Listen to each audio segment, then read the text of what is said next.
नमस्कार बच्चों, मैं मिशन ज्ञान से रोहित नामा राजस्थान सरकार व वेदांता के सीएसआर इनिशिएटिव ई कक्षा में आप सभी का स्वागत करता हूं। बच्चों पढ़ रहे हैं कक्षा 12 की गणित का चौथा अध्याय डिटर्मिनेंट्स, जिसका बच्चों भाग नंबर 2 वीडियो पढ़ने जा रहे हैं। बच्चों पिछले कुछ वीडियो से हमने प्रश्नमाला 4.2 शुरू कर दी। आशा करता हूँ आप पहले क्वेश्चन ट्राई कर रहे होंगे, फिर खुद से हल कर रहे होंगे। तो बच्चों इसी मुहिम को आगे बढ़ाते हुए मैं सॉल्व करता हूँ बच्चों प्रश्न नंबर 7, 8, 9। लेकिन इससे पहले आपको वीडियो पॉज करके क्वेश्चन ट्राई करना है, यदि आपने ट्राई नहीं किए तो। ठीक है, तो स्टार्ट हो जाओ बच्चों। प्रश्न नंबर 7 क्या कर रहा है, निम्न समीकरण को हल कीजिए। मतलब इसने इस डिटर्मिनेंट, इस सारणिक का मान पहले ही 0 के बराबर कर दिया। ऑब्वियसली बच्चों हम देख पा रहे हैं कि x की फॉर्म में है, मतलब x का मान हमें निकालना है। भाई समीकरण हल करने से क्या तात्पर्य है, जो भी उसमें वेरिएबल है, चर है, उसका मान ही तो हम निकालेंगे ना बच्चों। तो अब ध्यान से देखो, अब सारणिक का मान निकालते समय मैंने तो हमेशा समझा रखा है कि हमारी कोशिश क्या रहती है कि हम संक्रियाओं की सहायता से किसी पंक्ति या स्तंभ में डेटा आसान लाएं। इससे भी बढ़िया कोशिश तो हमारी रहती है कि कैसे भी करके सर जीरो बनाने की कोशिश करें।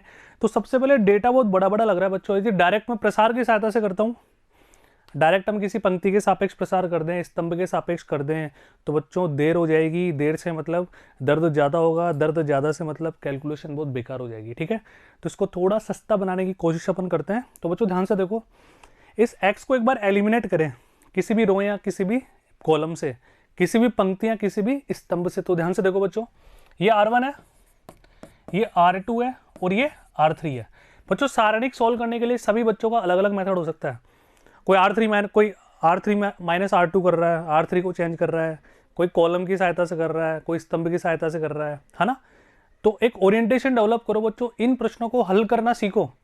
इस प्रश्न को हल करना मत सीखो, इस तरह के प्रश्नों को हल करना सीखो, है ना। तो मैं क्या देख रहा हूं, अगर मैं R1 को चेंज करूं, बिल्कुल ध्यान से देखना बच्चों, यदि मैं R1 को चेंज करता हूं क्या कि R1 माइनस R2 कर देते हैं। अब देखो ऐसा मेरे दिमाग में क्यों आया, x x कैंसिल होगा, 2x से 2x कैंसिल होगा, 3x से 3x कैंसिल होगा। अब बाकी डेटा मैं देख नहीं पा रहा वर्बली, लेकिन ये मुझे पता है हमारा काम थोड़ा सस्ता हो गया। बाकी का रास्ता अपने आप दिखाई देगा यहां तक पेन चलाने के बाद। उससे पहले हम ऐसी कोई बात नहीं करने वाले। तो बच्चों ध्यान से देखो, आ जाओ मेरे साथ साथ, है ना। R1 में से R2 घटा दो बच्चों, तो x में से x गया -2 + 4 यानी कि प्लस का 2 बच गया। बहुत आराम से ना। 2x में से 2x गया -3 + 9 यानी कि 6 बच गया। 3x में से 3x गया -4 + 16 यानी कि प्लस का 12 बच गया। पहली पंक्ति हमने निकाल ली बच्चों। अब ध्यान से देखो, यहीं पर हम एक ऑपरेशन और कर दें। देखो कई बार क्या होता है कि एक सारणिक में ही हम दो दो ऑपरेशन, दो दो संक्रियाएं कई बार लगा देते हैं। लेकिन बच्चों वो पहले एक संक्रिया लगाकर देखो, फिर दूसरा बाद में, वो अपने आप तुम्हारे अंदर से आवाज आ जाएगी यदि तुम्हारी प्रैक्टिस अच्छी है तो, है ना। अब हमने एक लगा दी, अब हम सोच रहे हैं कि सर इसी के अंदर एक काम और कर देते हैं हम, R2 को भी चेंज कर लो, R2 माइनस R3। ठीक है, आ जाओ R2 माइनस R3 करो बच्चों। x में से x गया -4 + 8 यानी कि प्लस का 4। 2x में से 2x गया -9 प्लस का 27 प्लस का 18। 3x में से 3x गया -16 + 64। ठीक है, -16 + 64 बच्चों, 64 में से 16 घटा दो 8। ठीक है, 5 में से गया तो 4, 48 का बच गया हमारे पास। आगे बढ़ते हैं। अब तीसरा ऐसे कैसे रहने दो ना, x - 8, 2x - 27, 3x - का 64।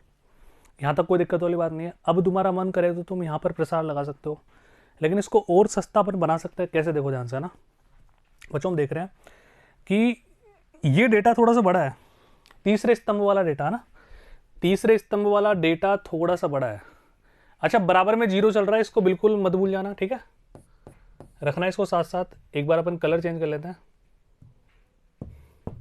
अब देखना बच्चों ना, अब एक काम करेगा अपन, 3x, अगर ये 3x, x + 2x 3x, 3x - 3x 0, बोलो हाँ ना, एक 0 तो आ जाएगा। यानी कि तीसरे स्तंभ में एक 0 अपन कैसे भी ले आएंगे, लेकिन पूरा 0 नहीं आएगा ना। आगे जोड़ो, 27 और 8 को 64 में से घटाओगे तो फिर वो 0 नहीं बनेगा। तो काम करते हैं बच्चों, x को तो एक बार थोड़ा कम कर ही लेते हैं अपन, है ना। इस डेटा को कम करने का तरीका है कि C1 और C2, C1, C2, C3, कोई जरूरी नहीं आप आगे संक्रिया लगाओ। तुम्हारा मन कर रहा हो तो तुम यहीं पर प्रसार कर सकते हो, वीडियो पॉज करके आंसर मैच कर लेना। मैं क्या कर रहा हूँ बच्चों, यहाँ पे आप ध्यान से देखना, C3 को चेंज कर रहा हूँ। C3 में से क्या घटा रहा हूँ बच्चों, C1 + C2। ठीक है, आ जाओ मेरे साथ साथ। तो लेट स्टार्ट। C1 ऐसे कैसे 2 4 x minus 8, C2 6 18 2 x minus का 27, C3 को चेंज कर रहे हैं, C1 और C2 को जोड़ो, 6 और 2 8, 12 में से 8 गया तो बच्चों कितना बचा, 4 बचा, 18 और 4 22, 18 और 4 22, 48 में से 22 घटाओगे तो बच्चों बचेगा 26।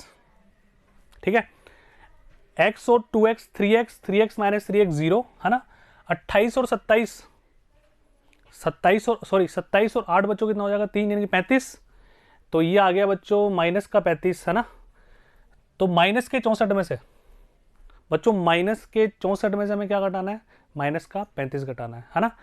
तो प्लस का 35 हो जाएगा, तो माइनस का 64 कैलकुलेशन कर लेना, माइनस का 64 प्लस का 35, आराम से, कोई जल्दबाजी है ही नहीं। ठीक है, 14 में से 5 गया तो बच्चों 9 बचा, 5 में से 3 गया तो 2 बचा, तो यहाँ पर बचा माइनस का 29। बच्चों कैलकुलेशन दोबारा देखने में कोई हर्ज ही नहीं है। ठीक है बच्चों, हो गया यहाँ तक। अब बच्चों हमें करना है प्रसार। तुम्हारा मन करे किसी पंक्ति के सापेक्ष कर दो, तुम्हारा मन करे किसी स्तंभ के सापेक्ष कर दो। पहले अब देखो, इसको पंक्ति और स्तंभ के सापेक्ष करेंगे तो बच्चों कैलकुलेशन बहुत बड़ी हो जाएगी, तो थोड़ा सा इसमें और हम दिमाग लगा लेते हैं। क्या कुछ कॉमन एलिमेंट आ रहा है, क्या कोई नंबर हमारे पास कॉमन आ रहा है। और बच्चों ध्यान से सुनो, यदि आप कोई कॉमन एलिमेंट ना निकालो तो भी तुम डायरेक्ट कर सकते हो। तुम किसी भी पंक्ति को पकड़ लो, किसी भी स्तंभ को पकड़ लो, प्रसार कर दो, आंसर आ जाएगा। कैलकुलेशन बड़ी होगी, उससे क्या फर्क पड़ेगा, आंसर तो 200% अब बच्चों आएगा ना हमारा। अब यहाँ पे देखो ना, इसको थोड़ा और सस्ता बना सकते हैं। कैसे, पहली पंक्ति में से बच्चों 2 कॉमन ले लो, आ रहा है कॉमन है ना। पहली पंक्ति में से मैंने 2 कॉमन लिया तो बच्चों क्या बचा, ध्यान से देखना, 1। ठीक है, यहाँ पे क्या बचा 3, और यहाँ पे क्या बचा 2। अच्छा, दूसरी पंक्ति में से भी तुम 2 कॉमन ले सकते हो, ये लो, तो 2 9 13, और तीसरी पंक्ति को ऐसे कैसे रहने दो। अब तुम कैलकुलेशन कर दो। अरे अब भी तो सस्ता ही पड़ेगा, बोलो हाँ या ना। ठीक है, तो इसी में मैं तुम्हें समझाता हूँ, ध्यान से देखो, इधर आओ।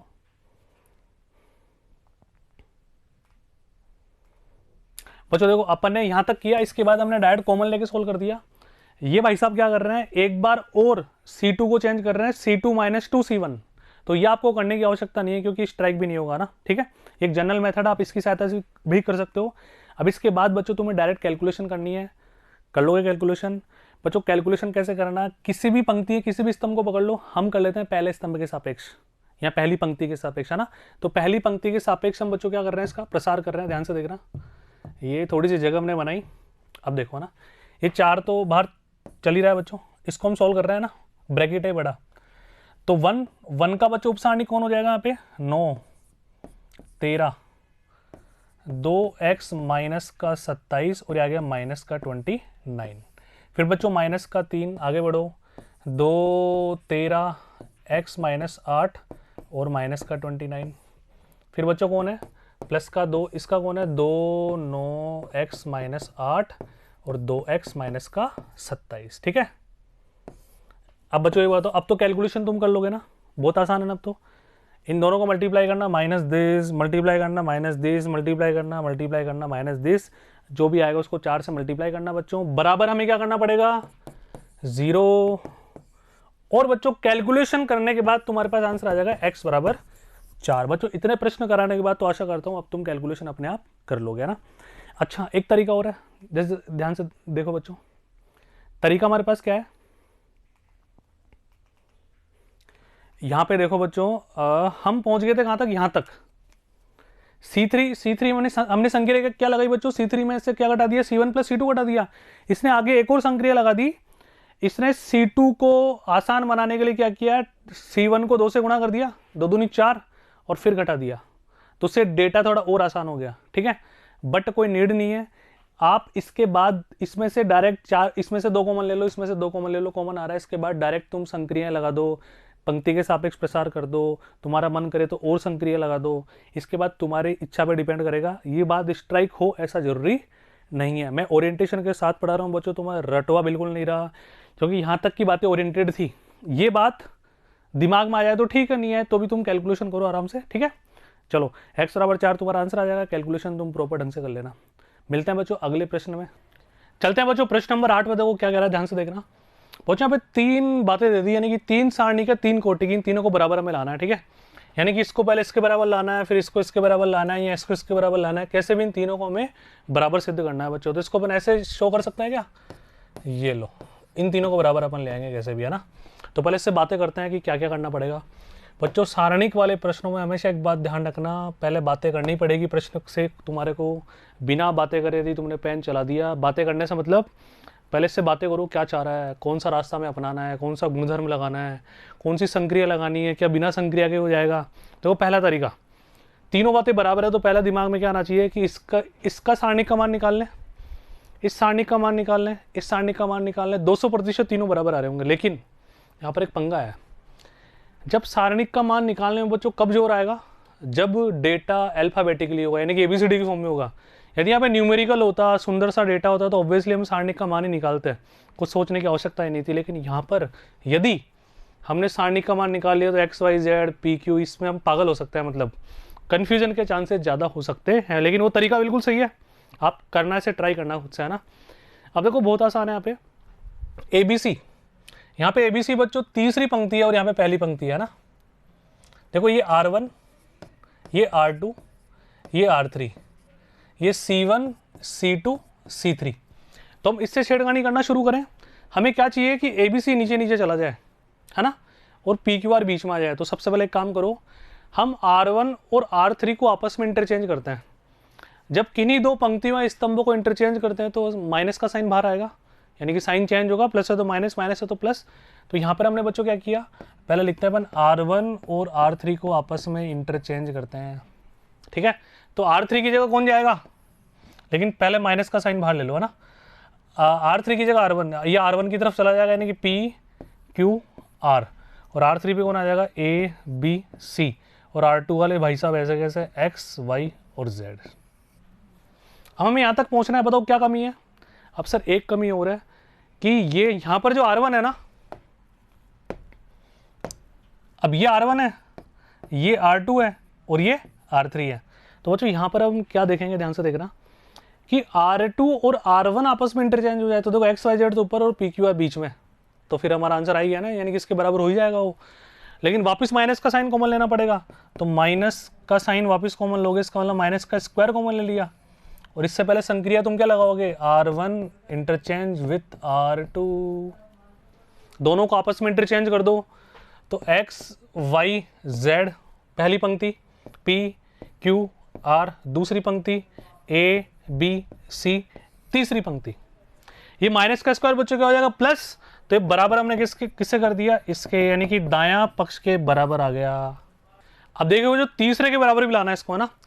तो अब एक काम करते हैं अपन, इससे कैसे भी छेड़खानी करें, चाहे तुम ये 2 वाले से कर लो, सेकंड वाले से कर लो, 3 वाले के बराबर लाना है, चाहे इसको इसके बराबर ले आओ, तो पहले कोई लाएंगे बराबर। आ जाओ अभी करते हैं, दोनों बातें बराबर है। अब देखना बच्चों, यहाँ पे अपन कलर चेंज करते हैं, पहले वाइट, है ना, ताकि अलग दिखे थोड़ा सा, ना। अब यहाँ पे बच्चों उल्टा सुल्टा आ रहा है, पहले इसको देखते हैं एक बार क्या चाह रहा है। ये चाह रहा है कि YXZ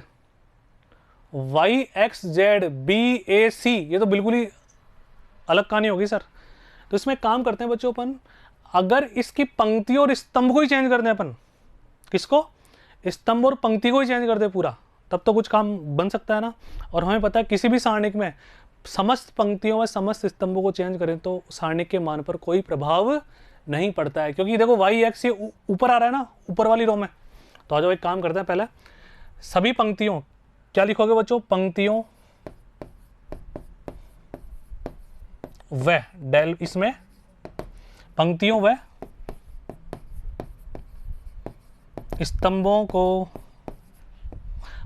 परिवर्तित करने पर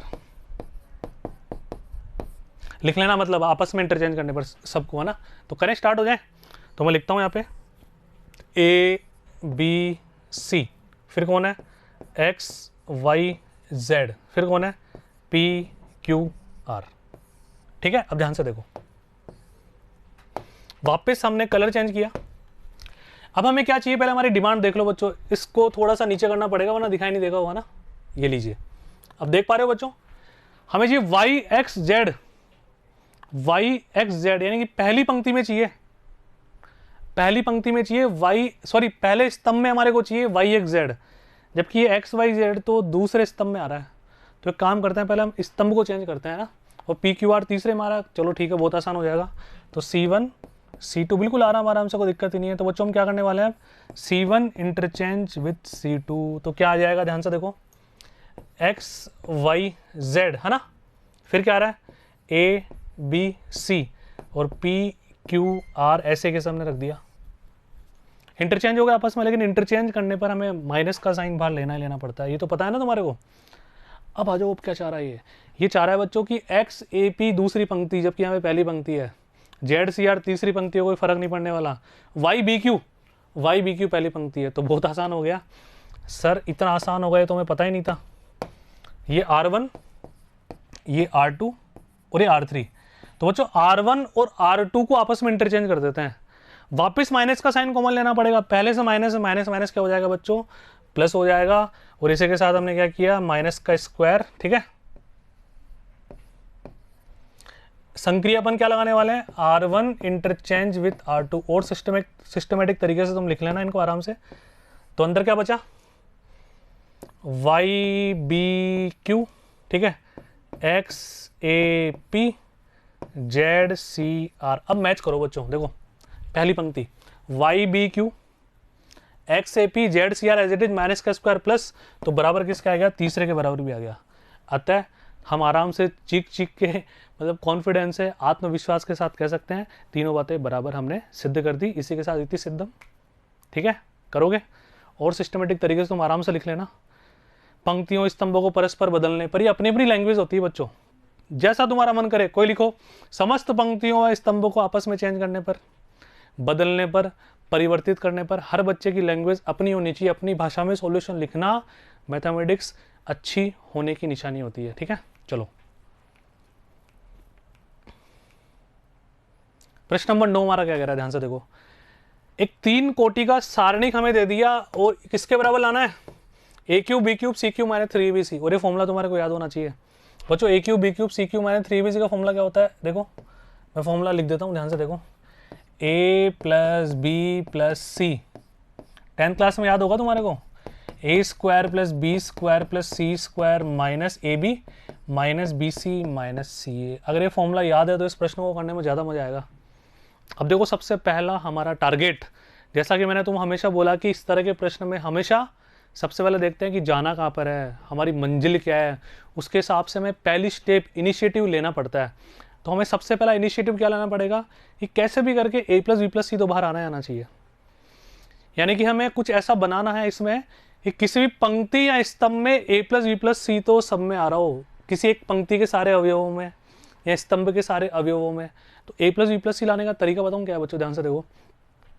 ये हमारा क्या है, R1 R2 R3 है ना, ये C1 C2 C3। अब ध्यान से देखो, यदि हम R1 को लिखें चेंज करके R1 plus R2 plus R3, ध्यान से देखना, तो इधर आओ, तीनों को जोड़े तो a प्लस बी प्लस सी आ गया, इधर 2 बार a 2 bar b 2 bar c 2 bar a 2 bar b 2 bar c, तो a plus B plus C तो बाहर आ ही आएगा ना।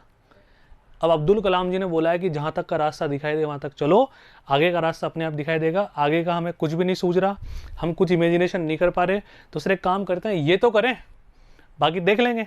बच्चों मैथमेटिक्स वाले बच्चे की यही पहचान होती है, उसको पूरा सॉल्यूशन याद नहीं होता। ही don't know answer, he doesn't know answer, उसको आंसर नहीं पता, लेकिन उसको पता करना कैसे है, क्या होगा। अब हमें ये पता है कि साहब पहला स्टेप तो अपन ये कर लेते हैं सर, उसके बाद हम रास्ता अपने आप निकाल लेंगे, लेकिन यहाँ तक पेन चलाकर करना पड़ेगा, तब रास्ता दिखेगा ना। तो R1 को हम चेंज करें, R1 plus R2 plus R3। चलो स्टार्ट हो जाओ बच्चों। तो सबको जोड़ दोगे आराम से, क्या आ जाएगा, 2a 2b 2c, दो बार आ जाएगा। यहाँ भी 2a plus 2b plus 2c, और यहाँ पे a plus b plus c। कोई दिक्कत किसी को, ठीक है, आगे बढ़ो। इनको ऐसे कैसे रहने दो, फिलहाल तो कोई फर्क पड़ने वाला है नहीं अपने। c plus a plus b plus c plus b और a c। बच्चों पहली पंक्ति में से हम a plus B plus C common ले सकते हैं बाहर, 2 कॉमन नहीं आएगा, केवल a प्लस बी प्लस सी आएगा, इस बात का ध्यान रखना विशेष है ना। तो हमने a प्लस बी प्लस सी बाहर ले लिया, चलो ये तो आ गया, दांत खिले तुम्हारे थोड़े से, देखो ये तो आ गया ना, बाकी देख लेंगे क्या फ़र्क पड़ता है ना।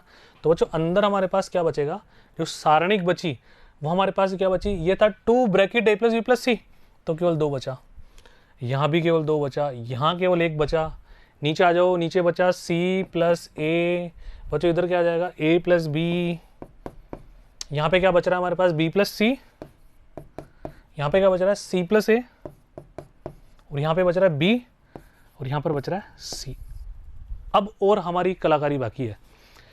अब हमें ये इतना बड़ा डेटा वो लाना है, यानी कि ऑब्वियसली अब तो विस्तार ही करना पड़ेगा, प्रसार करना पड़ेगा। तो प्रसार के लिए हम कुछ और जीरो वगैरह कुछ बना सकते हैं क्या, चलाएं थोड़ा सा दिमाग। आ जाओ बच्चों, अपन चलाते हैं दिमाग, है ना, ध्यान से देखना। एक काम करो बच्चों, C1 में से C2 हटा दो, तो 2 माइनस 2 जीरो तो आ ही जाएगा, इधर C से C कैंसिल होगा, इधर A से कैंसिल होगा, सस्ता हो जाएगा थोड़ा सा ना, ठीक है। तो सबसे पहली प्रक्रिया बच्चों हम क्या करते हैं, ध्यान से देखना, इसको अपन यहां ले लेते हैं इधर, है ना,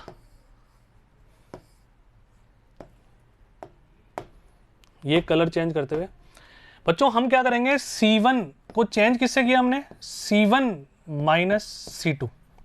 सबसे पहली बात मैंने क्या देखा, जीरो आ जाएगा ना, इधर देखो A से सॉरी C से C कैंसिल हुआ और A से A कैंसिल हुआ। लिखें एक बार इसको, आओ मेरे साथ साथ, A plus B plus C हमने बाहर ऐसे कैसे ले लिया ना, तो C1 को क्या चेंज कर रहे हैं, C1 माइनस C2, तो 2 में से 2 गया तो 0, C से C cancel A minus B, A से A cancel B minus C, और यहाँ पे क्या बच रहा है 2 B प्लस C, ठीक है, और C प्लस A, इधर आ गया 1 B और C। अब बच्चों हमें पता है कि यदि किसी स्तंभ या पंक्ति में एक शून्य और आ जाए, 2 शून्य एक साथ मिल जाए तो वैसे खेल खत्म हो जाता है। तो एक और बना सकते हैं क्या, चलाओ दिमाग, बना सकते हैं बच्चों, अपन कैसे बना सकते हैं बताऊँ। वैसे तुम यहाँ भी विस्तार कर सकते हो, कोई दिक्कत वाली बात नहीं, वीडियो पोस्ट करके विस्तार कर लो, तुम्हारा RHS मिल जाएगा 200%, ये वाला पोर्शन आ जाएगा। A plus B plus C तो बाहर ही पहले से। यहाँ पर जीरो बनाने के लिए काम करें, वो जो C3 है ना, इसको 2 से गुणा करके C2 में से घटा दो, 2 माइनस 2 जीरो, पूरा फोकस जीरो पर है, अपने आप अंदर से आवाज आ जाएगी क्या करना है हमारे को, है ना। आओ जी आओ, तो हम नेक्स्ट इसमें स्टेप क्या लगाने वाले हैं, ध्यान से देखना। नेक्स्ट स्टेप इसमें अपन लगाने वाले हैं बच्चों कि C2 को लिखो, चेंज करो C2 minus twice of C3, तीसरे स्तंभ के प्रत्येक अवयव को 2 से गुणा करके दूसरे स्तंभ के संगत अवयव में से घटाने पर, ठीक है। बाहर क्या बच रहा है A plus B plus C, है ना। तो पहला स्तंभ 0 A minus B, B minus C, दूसरा स्तंभ, दूसरे स्तंभ को चेंज करना है ना, इसको 2 से गुणा करो, 2 में से 2 गया तो 0, 2 से गुणा करो 2B, B माइनस 2B, तो माइनस B यानी कि C माइनस B बच गया। इधर आओ बच्चों 2C, तो माइनस का C बचेगा भाई, माइनस का C बचेगा ना, जल्दी बताओ, तो A माइनस C, और यहाँ पे 1B और C, अब तो कर ही लोगे। प्रथम पंक्ति के संगत अवयवों के सापेक्ष प्रसार करने पर, क्योंकि पहली पंक्ति में 2 शून्य आ रहे हैं ना, और ये रीजन भी आपको लिखना पड़ेगा, मैंने तो हमेशा समझाया कुछ भी लिखते समय। देखो यहाँ पर हमने क्या दिमाग लगाया, हमें शुरू से पता है, हम बहुत सारे वीडियोस देख लिए कि सर पहली पंक्ति में 2 शून्य है, तो पहली पंक्ति के अवयवों के सापेक्ष हम करेंगे प्रसार, ज़्यादा आसान रहेगा। तो ये बात आपको लिखनी पड़ेगी, एग्जामिनर को दिखानी पड़ेगी, भाई एग्जाम में तो एक ही क्वेश्चन आएगा ना, वहाँ पे ऐसा लिखो, चूंकि हम देख सकते हैं प्रथम पंक्ति में 2 शून्य है, अतः प्रथम पंक्ति के सापेक्ष विस्तार करने पर, बस इतना लिख दोगे तो बल्ले बल्ले हो जाएगी हमारी, A plus B plus C, ठीक है। तो जीरो के सापेक्ष हम उपसारणिक लेंगे, कोई फर्क नहीं पड़ेगा, इस वाले जीरो के सापेक्ष भी लेंगे तो भी कोई फर्क नहीं पड़ेगा, प्लस माइनस प्लस, तो डायरेक्ट 1 के सापेक्ष ले लें अपन, है ना। तो 1 और यहाँ पे डायरेक्ट मल्टीप्लाई कर रहा हूँ, देखो 1 के सापेक्ष लोगे तो ये ऐसे कैसे गया, इन दोनों को मल्टीप्लाई करो, इसमें से घटा दो, है ना। तो A minus B, A minus C, और किस क्या घटाना है बच्चों इन दोनों को मल्टीप्लाई करके, माइनस दिस B माइनस सी, है ना, C माइनस बी। ये लीजिए बच्चों, इसको सॉल्व कर दो, तुम्हारा आंसर आ जाएगा। आ जाओ चेक कर लेते हैं। A plus B plus C as it is रहने दो, इससे छेड़खानी करने की आवश्यकता नहीं है। मल्टीप्लाई करो A square minus A B minus A C plus का बी सी, ठीक है। यहाँ पे मल्टीप्लाई करें, यहाँ पे मल्टीप्लाई कर देते हैं बच्चों, पहले माइनस बाहर ही रखते हैं पर, है ना। यहाँ पे एक बार और देख लो, इस 1 के सापेक्ष हमने किया बच्चों, ध्यान से देखना ना, तो b माइनस सी, सी माइनस बी, बिल्कुल सही है, मल्टीप्लाई करो, बी सी माइनस सी स्क्वायर माइनस बी स्क्वायर और प्लस का बी सी, ये हमारे पास आएगा बी सी, है ना, ठीक है। अब ब्रैकेट ओपन करते हैं अपन, a plus B plus C as it is, ये लिखते हैं A square minus A B minus A C plus का बी सी माइनस का बी सी प्लस का सी स्क्वायर प्लस का बी स्क्वायर और माइनस का बी सी। बच्चों कुछ कैंसिल हो रहा है क्या, देख लेते हैं एक बार क्या क्या कैंसिल हो रहा है। बी सी से बी सी कैंसिल, ठीक है, और कुछ भी कैंसिल नहीं हो रहा, तो कुछ भी कैंसिल करने की हमें आवश्यकता भी नहीं है। फाइनल आंसर शायद हमारा 100% आ गया, ए प्लस बी प्लस सी, ठीक है, ए स्क्वायर प्लस बी स्क्वायर, ध्यान से देखना यहाँ पे, प्लस सी स्क्वायर, अरे देख लो क्या कर रहे हो, minus A B minus B C और माइनस सी ए। ये किसका फॉर्मूला बना बच्चों, A cube plus B cube plus C cube minus का 3abc बराबर दायां पक्ष। ये लीजिए, कहानी खत्म। मज़ा आया क्या? तो बच्चों कोई जरूरी नहीं आप इसी तरीके से करो, आप यहाँ भी प्रसार कर सकते थे, पर आपको करना पड़ेगा, हिम्मत करनी पड़ेगी वीडियो पॉज करके ट्राई करने की।